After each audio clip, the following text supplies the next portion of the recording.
Good afternoon, Simon. Afternoon. How are you today? I'm very good, thank you. I'm very happy to be here. Excellent. The new album's brilliant. Well done. Thank you. Have you listened to it? Oh, super. Yeah, I mean, I still feel good about it. You know, it's been released for, 2 months now? 1 month? I have a very bad memory for things like this. But it still really feels alive and it feels fresh to me. I'm still listening to it myself. I'm getting a lot of feedback from other people who are doing the same thing too. Well, it seems like there seems to be a great compulsion behind everything you guys do, but what would you say... But there's a reason for everything you do. Yes. What would you say you had to prove with this album? Well, this is our job, and you look at the world and you listen to the music that's out there, and you sometimes you think, do you know, we could be better than that. It really could be better than that. And I think that... if you feel you've got something to offer, or as Pete Townsend says, if you've got an axe to grind, and we have, then it's a fair game to go out there and give it a go. Also, when you go on tour, and that's also our job, it's so great to go out with new songs and not just to be playing the old stuff, because we don't want to be a nostalgia act, we don't want to be a retro act, we want to be something that's happening now as well. And it's tough for old recs. We're 35 years in the business as Duran Duran, and you've really got to prove yourself at this stage. Do you feel that you're still bringing stuff to the table that might be lacking in more modern pop music?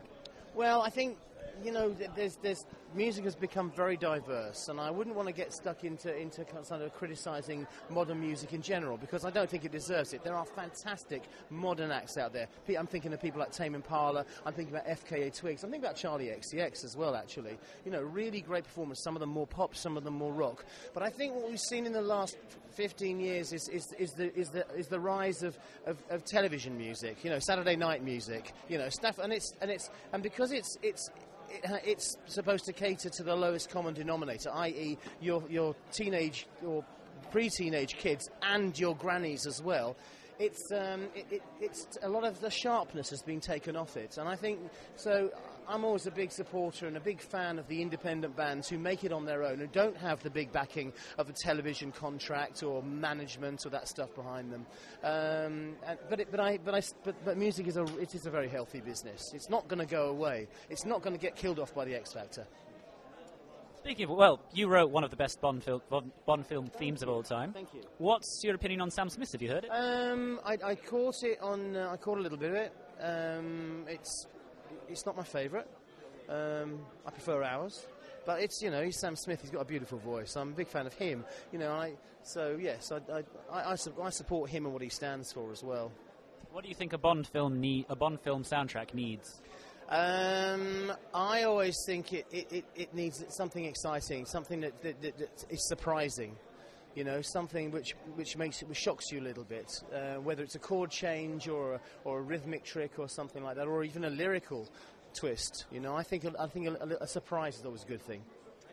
On that note, Simon, I think that's everything. Hey, thank you so much for your time. Pleasure I'll see you soon. When are you guys next playing?